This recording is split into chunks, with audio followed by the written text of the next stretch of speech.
자연을 좋아하고 자연을 사랑하며 자연에서 삶을 느끼고 살고 있는 재금자 여러분께 인사드립니다. 제가 자연을 얘기하니까 산속에서 사는 자연인같이 들리시겠죠. 사실은 제가 젊었을 때 몇 평의 땅을 사는 데에서 제가 농사를 지어보니까 자연이 얼마나 소중한지 알겠더라고요. 땅은 절대로 거짓말을 하지 않습니다. 콩 심은 데 콩 나고 팥 나는 데 팥 납니다. 농부가 얼만큼 노력하느냐에 따라서 소출이 되는 겁니다. 조금 일하고 많은 것을 얻으려고 하는 것은 도둑에 불과합니다. 저는 거기서 깨달았습니다. 사실은 제가 자연을 이야기를 하는 게 아니라 제가 40년 동안 피아노 학원을 경영하는 그 영화 같고 드라마 같은 이야기를 여러분께 말씀드리고자 합니다. 저는 강원도 화천에서 중학교를 졸업했습니다. 화천하면 산천어 축제가 생각나죠. 그런데 거기는 읍이었고 거기서 15리를 더 걸어가야 됩니다. 중학교 3학년을 졸업하고 나니 아버지가 61살의 위암으로 돌아가셨습니다. 그 많은 땅을 농사를 지을 수가 없어서 남에게 소작을 주고 오빠는 삼성전자를 다니고 저와 동생 엄마는 서울로 상경했습니다. 중학교를 졸업하고 고등학교가 가고 싶었는데 형편이 어려웠습니다. 매일 잠만 자면 교복 입고 학교 가는 꿈을 꾸었습니다. 그래서 안 되겠다는 생각으로 죽기 살기로 열심히 20년을 피아노 연습을 해가지고 결국은 피아노를 전공했습니다. 피아노를 전공하고 27살에 저희 남편을 만나 결혼을 하고 교습서를 4, 5년을 했습니다. 제 남편은 증권회사를 다녔지요. 그때는 증권회사가 붐이 일어났었고 80년대에는 피아노가 너무 잘 됐습니다. 정말 저희는 그때는 최고의 전성기였습니다. 30대 중반이었죠. 큰애와 작은애, 큰애는 초등학교 1학년, 작은아이는 이제 돌이 지났습니다. 저희 교습소 앞에 건물을 지는 주인에게 찾아가 저는 50평 되는 평수에 최고의 시설과 피아노 20대, 선생님 10분, 그리고 도우미 아주머니, 기사 아저씨 12분이 저를 도와주셨죠. 그것은 바로 남편이 저를 도와줬기 때문에 그렇습니다.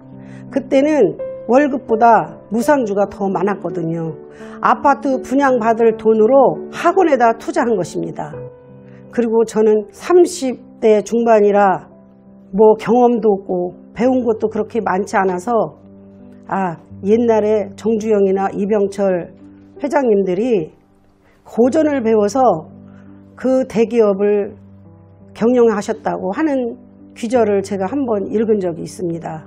그래서 저는 을지로 3가 거기 가면 지능이라는 한자 학원에 가서 처음부터 9급부터 4범까지 5년을 공부했습니다. 그리고 건국대학교 박재희 훈장님한테 명심보감 논어맹자 중용대학 사마천 사기열전 손자병법 지금은 주역과 서경을 공부하고 있습니다.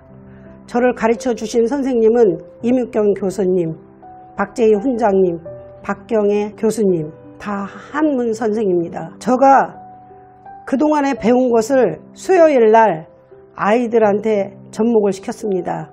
수요일날은 피아노, 바이올린 일체 수업을 하지 않고 제가 배운 것을 인문학을 가르치면서 아이들에게 한자에 대한 호기심을 불러일으켜 주었고 반장선거, 회장선거 할 때 리더십을 가르쳐서 회장이나 반장으로 선출을 해서 회장이 되게 했습니다. 그것이 소문이 되어서 저희 학원은 불일어나듯이 일어났죠. 그것이 나의 마케팅 교육이었습니다.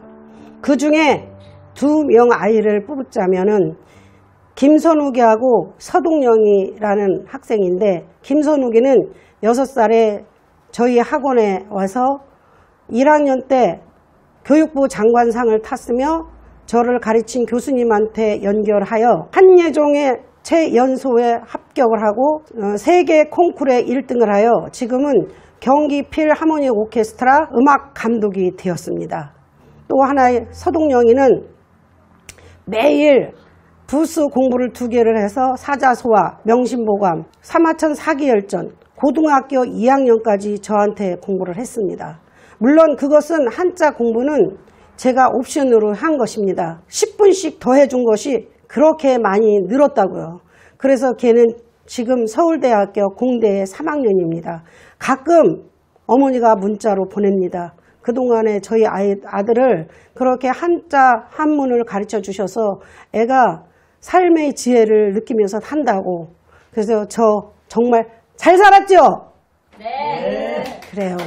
이 세상에는 정말 자수성가가 없습니다. 제가 오늘 이 자리에 자신 있게 말할 수 있는 것은 정말 저를 가르쳐 준 선생님이 100분이 넘어요.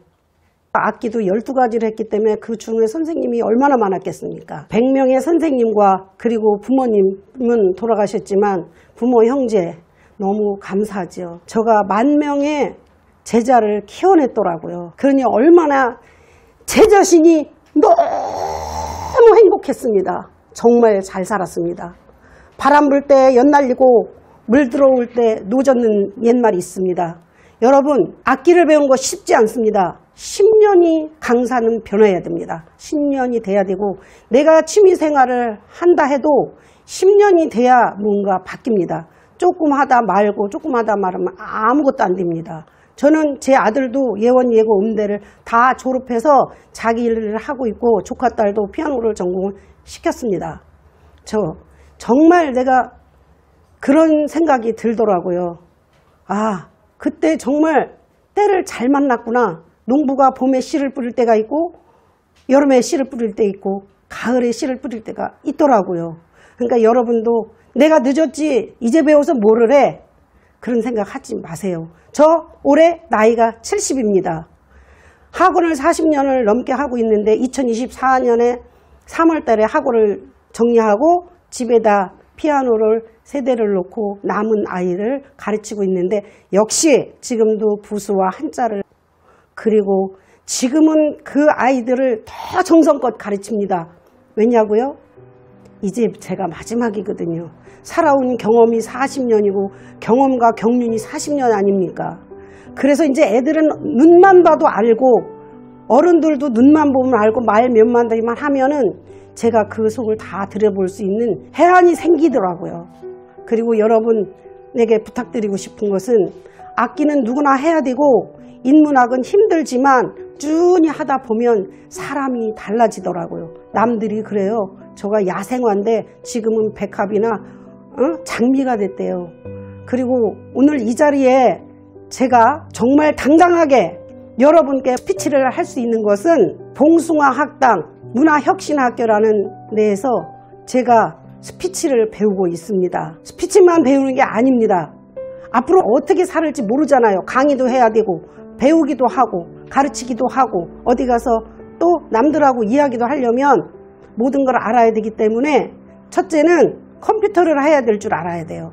AI를 배워야 됩니다. 스마트폰도 동영상을 찍어서 그 쇼츠에다 올릴 줄도 알고 그거 어렵더라고요.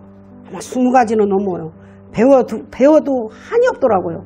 근데 그런 말이 있어요. 공자님의 말씀에 남이 한 번 할 때 100번 하고 남이 10번 하면 1000번 하면 어리석은 사람도 밝아지고 약한 사람도 강해진다는 말이 있습니다.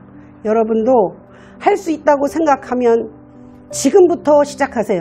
그리고 마지막으로 우리 아들 둘 정말 잘 커서 고맙고 우리 며느리 너희들 열심히 살아 고맙다. 그리고 사랑하는 남편 당신이 있었기에 내가 이 자리에 있습니다. 정말 사랑합니다. 시청자 여러분 제 두서없는 이야기를 들어주셔서 감사합니다.